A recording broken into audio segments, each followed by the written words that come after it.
নমস্কাৰ, এই মুহূৰ্তত দিবলৈ ৰাতিপুৱাৰ কেইবাটাও গুৰুত্বপূৰ্ণ খবৰ। এনেবোৰ খবৰ নিতেও পাই থাকিবলৈ আমাৰ চেনেলটো ছাবস্ক্ৰাইব কৰি ভিডিঅ'টিত এটা লাইক কৰি দিব। বাংলাদেশী মুছলমান সকলক লৈ এতিয়া সৰব হৈ পৰিছে সৰ্বোচ্চ ন্যায়ালয়। হয়, মুছলমান সকলক লৈ সৰ্বোচ্চ ন্যায়ালয়ৰ এক ডাঙৰ ঘোষণা। বাংলাদেশীৰ নামত ভাৰতীয় মুছলমানক কিয় কৰা হৈ আছে হাৰাশাস্তি। ভাৰতৰ সকলো ৰাজ্য চৰকাৰক এতিয়া সৰ্বোচ্চ ন্যায়ালয়ৰ ডাঙৰ প্ৰশ্ন। ভাৰতীয় মুছলমানসকলক বাংলাদেশীৰ নামত কিয় কৰা হৈ আছে হাৰাশাস্তি বুলি এতিয়া সৰ্বোচ্চ ন্যায়ালয়ে প্ৰশ্ন কৰিছে ৰাজ্য চৰকাৰসমূহক। ইয়াৰ লগতে সৰ্বোচ্চ ন্যায়ালয়ে ভাৰতীয় মুছলমানসকলক লৈ কৰিছে আৰু কেইবাটাও মন্তব্য। সবিশেষ জনাইছো, ভিডিঅ'টি অলপো স্কিপ নকৰি শেষলৈকে চাব। বাংলাদেশীৰ নামত ভাৰতীয় মুছলমানক কিয় কৰা হৈ আছে হাৰাশাস্তি। ৰাজ্য চৰকাৰক প্ৰশ্ন কৰিছে এতিয়া সৰ্বোচ্চ ন্যায়ালয়ে। বাংলাদেশীৰ নামত বেংগালী মুছলমানক হাৰাশাস্তিক লৈ এতিয়া প্ৰশ্ন কৰিছে সৰ্বোচ্চ ন্যায়ালয়ে। বেংগালী মুছলমানক হাৰাশাস্তিৰ সমস্যা সমাধান কৰক চৰকাৰে। কেনেকৈ বাংলাদেশীৰ সমস্যা সমাধান কৰিব উত্তৰ লাগে এতিয়া ন্যায়ালয়ৰ। বহু ৰাজ্যলৈ প্ৰশ্ন দেশৰ সৰ্বোচ্চ ন্যায়ালয়ৰ। মুছলমানৰ ওপৰত হোৱা অন্যায় কেনেকৈ সমাধান কৰিব বুলি প্ৰশ্ন কৰিছে সৰ্বোচ্চ ন্যায়ালয়ে। বাংলাদেশীৰ নামত বেংগালী মুছলমানক হাৰাশাস্তিক লৈ এতিয়া প্ৰশ্ন উত্থাপন কৰিছে ন্যায়ালয়ে। পশ্চিমবংগৰ বেংগালী মুছলমান শ্ৰমিকক বাংলাদেশী বুলি কৰিছে আটক। বহু ৰাজ্যৰ ইজনৰ পিছত সিজন বেংগালী মুছলমান শ্ৰমিকক ইতিমধ্যে আটক কৰা হৈছে। বাংলাদেশী বুলি শ শ বেংগালী মুছলমান শ্ৰমিকক বিতৰণ বাংলাদেশলৈ। বাংলাদেশী বুলি গ্ৰেপ্তাৰৰ পাছত ভাৰতীয় বুলি প্ৰমাণিত হৈছে শ শ মুছলমান। ভাৰতীয় প্ৰমাণৰ পাছতে পুনৰ ঘূৰাই অনা হৈছে বহু মুছলমান শ্ৰমিকক। পশ্চিমবংগৰ বেংগালী মুছলমান শ্ৰমিকক বাংলাদেশী বুলি কৰিছে আটক। বহু ৰাজ্যত ইজনৰ পিছত সিজন বেংগালী মুছলমান শ্ৰমিকক আটক কৰা হৈছে। বাংলাদেশী বুলি শ শ বেংগালী মুছলমান শ্ৰমিকক বিতৰণ বাংলাদেশলৈ। অকল বাংলাদেশৰ লগতে অসমতো ইয়াৰ ব্যতিক্ৰম নহয়। এতিয়া সৰ্বোচ্চ ন্যায়ালয়ৰ লাগে উত্তৰ, কেতিয়া বাংলাদেশীৰ সমস্যা সমাধান কৰিব।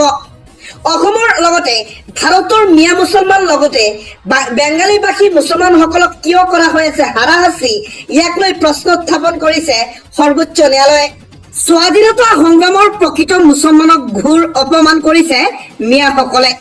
উজনিৰ পৰা হুংকাৰ প্ৰদান কৰিছে চিতু বৰুৱাই।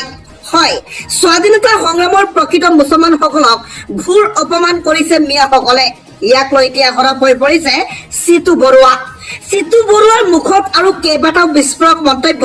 সবিশেষ জনাইছো, ভিডিঅ'টি যিমান পাৰে শ্বেয়াৰ কৰি দিয়ক। স্বাধীনতা আন্দোলনত হাজাৰ হাজাৰ প্ৰকৃত মুছলমানৰ অৱদান আছে, এই স্বীকাৰোক্তি চিতু বৰুৱাত। স্বাধীনতা আন্দোলন কৰা প্ৰকৃত মুছলমান মিয়া নাছিল। কিতাপ লিখি মিয়াই প্ৰকৃত মুছলমানক অপমান কৰিছে। কাটাতাৰ পাৰ হৈ অহা মিয়াই শ্বহীদ আব্দুল মালিকৰ লগত তুলনা কৰিছে। স্বাধীনতা সংগ্ৰামী মুছলমানক মিয়া সজালে মানি লোৱা নহব। শ্বহীদ আব্দুল মালিকৰ লগত মিয়াই নিজকে তুলনা কৰিব নোৱাৰে। মিয়াই প্ৰথমে শুদ্ধকৈ অসমীয়া ভাষা কবলৈ আৰু লিখিবলৈ শিকি লওক। ভুলে শুদ্ধই অসমীয়া কিতাপ লিখা কাম মিয়াৰ নহয়। মিয়াই অসমৰ সকলো অপৰাধজনিত কাম কাজতহে জড়িত থাকে। অসমৰ যিমান অপৰাধ আছে এক নম্বৰত আছে মিয়াসকল। কাটাতাৰ নামেৰে চিতু বৰুৱাইও লিখিব এখন নতুন কিতাপ। কিতাপত থাকিব কিদৰে কাটাতাৰ পাৰ হৈ মিয়া অসমলৈ আহিছিল, কাৰ কাৰ পিঠিত এতিয়াও কাটাতাৰৰ দাগ আছে, সমস্ত বস্তু তাৰ নতুন কিতাপখনত কাটাতাৰ নামৰ নতুন কিতাপত লিখিব বুলি চিতু বৰুৱাই মন্তব্য কৰে। মিয়াক উভতি ধৰি হুংকাৰ জাতীয় সংগ্ৰামী সেনাৰ নেতা চিতু বৰুৱাৰ।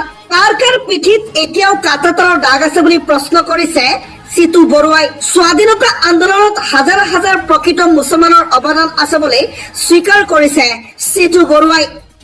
স্বাধীনতা আন্দোলন কৰা প্ৰকৃত মুছলমান কেতিয়াও মিয়া নাছিল। মিয়াসকলে প্ৰকৃত মুছলমানসকলক বদনাম কৰিবলৈ আহিছে বুলি মন্তব্য কৰিছে চিতু বৰুৱাই। ৰাজ্যবাসীক দিবলৈ এটা ভয়ংকৰ খবৰ।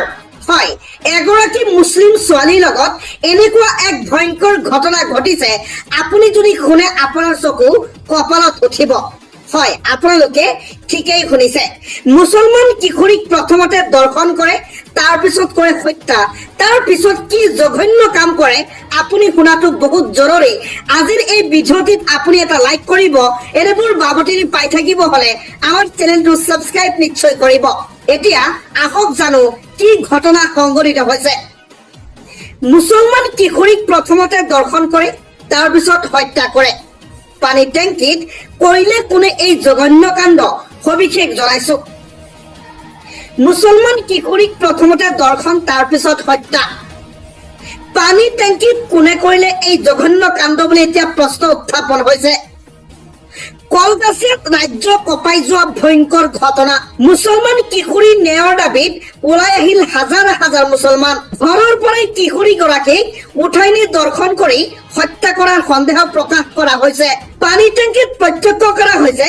কিশোৰীগৰাকীৰ মৃতদেহ প্ৰতিবাদত উত্তাল হৈ পৰিছে এতিয়া কলকাছিয়া ন্যায় পাবনে মুছলমান কিশোৰীগৰাকীৰ পৰিয়ালে ইয়াক লৈ এতিয়া প্ৰশ্ন উত্থাপন হৈছে ৰাজ্যৰ বিভিন্ন প্ৰান্তত মুছলমান কিশোৰীক প্ৰথমতে দৰ্শন তাৰ পিছত হত্যা কৰাৰ পিছত পানী টেংকিৰ ভিতৰত ভৰাই ৰখা হৈছিলে এনেকুৱা এক জঘন্য কাণ্ড সংঘটিত হৈছে কলকাছিয়াত আপোনাৰ মন্তব্য ভিডিঅ'টিৰ কমেণ্টত এবাৰ নিশ্চয় জনাব ৰাজ্যৰ মিয়া মুছলমান সকলৰ বাবে আহি পৰিছে এক জৰুৰী খবৰ যদি আপোনাৰ হাতত আধাৰ কাৰ্ড আৰু ভোটাৰ কাৰ্ড আছে তেনেহলে আপোনাৰ নালাগে বেলেগ কোনো প্ৰমাণ পত্ৰ হয় আপোনালোকে শেহতীয়াকৈ চৰকাৰৰ SIR পদ্ধতিক লৈ চিন্তিত নেকি তেনেহলে চিন্তাৰ কোনো কাৰণ নাই কাৰণ আধাৰ কাৰ্ড আৰু ভোটাৰ কাৰ্ড থাকিলে আপুনি ভাৰতীয় নাগৰিকত্ব আৰু বেলেগ কোনো ডকুমেন্টছ আপোনাৰ নালাগে নাগৰিকত্ব প্ৰমাণ কৰাৰ কাৰণে ইতিমধ্যে গুৱাহাটী হাইকোৰ্টৰ অধিবক্তাই কৰিছে এক ডাঙৰ মন্তব্য জনাইছো সবিশেষ ভিডিঅ'টি শেষলৈকে চাব আধাৰ ভোটাৰ কাৰ্ড থকাৰ পাছত পুনৰ নাগৰিকত্ব প্ৰমাণৰ কোনো প্ৰয়োজন নাই হাইকোৰ্টৰ অধিবক্তাৰ ডাঙৰ ঘোষণা জনাইছো সবিশেষ ভিডিঅ'টি শেষলৈকে চাব উচ্ছেদৰ পাছত সন্দেহজনক লোকৰ নথি পত্ৰৰ পৰীক্ষা কৰা যোজা চৰকাৰৰ ৰাজ্যৰ সংখ্যালঘু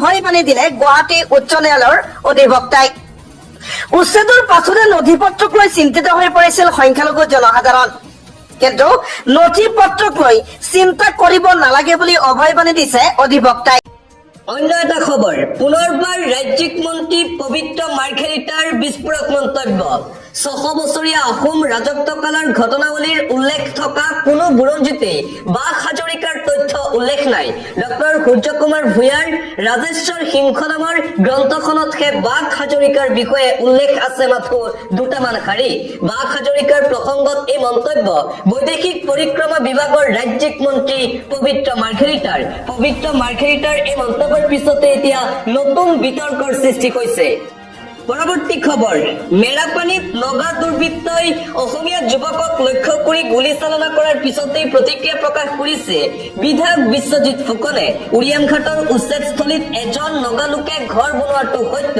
দুই এজন মিয়া লোকেও ঘৰ সাজিবলৈ চেষ্টা কৰিছিল উৰিয়ামঘাটত নগাৰ আগ্ৰাসনৰ কথা স্বীকাৰ কৰিলে বিজেপিৰ বিধায়ক বিশ্বজিৎ ফুকনে পুনৰবাৰ প্ৰধানমন্ত্ৰী নৰেন্দ্ৰ মোদীৰ বিৰুদ্ধে সৰব হৈ পৰিছে আসাদুদ্দিন ওৱেইচি প্ৰধানমন্ত্ৰীয়ে স্বাধীনতা দিৱসত জনসাধাৰণক সম্বোধন কৰি কয় যে চৰকাৰে জনসাধাৰণৰ বাবে কি কৰিছে কিন্তু স্বাধীনতা দিৱসৰ দিনটোত প্ৰধানমন্ত্ৰী নৰেন্দ্ৰ মোদীয়ে RSSৰ 100 বছৰ সম্পূৰ্ণ হোৱাৰ কথা কয় স্বাধীনতা দিৱসত লালকিল্লাত প্ৰধানমন্ত্ৰী নৰেন্দ্ৰ মোদীৰ ভাষণক লৈ এইদৰে মন্তব্য কৰিছে সাংসদ আসাদুদ্দিন ওৱেইচিয়ে পৰৱৰ্তী খবৰ ৰাষ্ট্ৰীয় পতাকাক অপমান কৰি মহানগৰ আৰক্ষীৰ জালত 6 যুৱক খুৰাৰ ৰাগীত পানীখাইটিত ৰাষ্ট্ৰীয় পতাকাক অপমান মণিপুৰৰ যুৱকৰ দলৰ 15 আগষ্টৰ নিশা ৰাজপথত উদ্ভণ্ডালি কৰা আটাইকেইজন যুৱককে আটক কৰিছে মহানগৰ আৰক্ষীয়ে ধৃত জিত পালিয়াং নেলছন নাইৰাচাং বিকাশ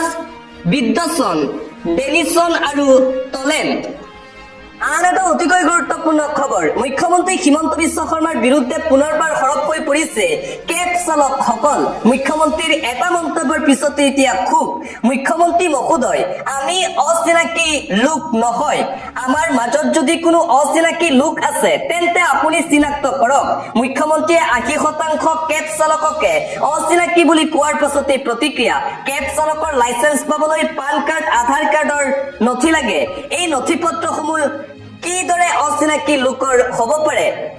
এই ক্ষেত্ৰত দায়ী পৰিবহণ বিভাগ আৰু অসম চৰকাৰ। মুখ্যমন্ত্ৰীৰ বিৰুদ্ধে এইদৰে ক্ষোভ